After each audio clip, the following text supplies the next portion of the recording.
আমরা এখন যাচ্ছি তারাপীঠের উদ্দেশ্যে, মা তারাকে দর্শন করতে এবং পুজো দিতে।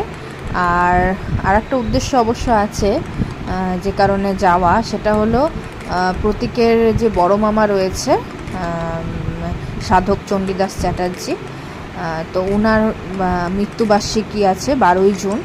তো সেই উপলক্ষে তারাপীঠে একটা অনুষ্ঠান হয় আর কি, সাধুভোজন হয়, গীতাপাঠ হয়, তো সেটার জন্যই যাচ্ছি। তোমাদের সাথে সবটা শেয়ার করব, সঙ্গে থেকো।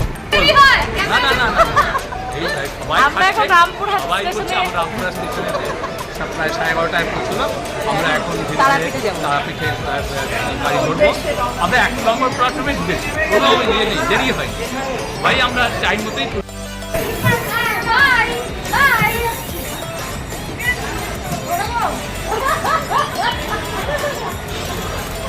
গুরুদি তাকাও।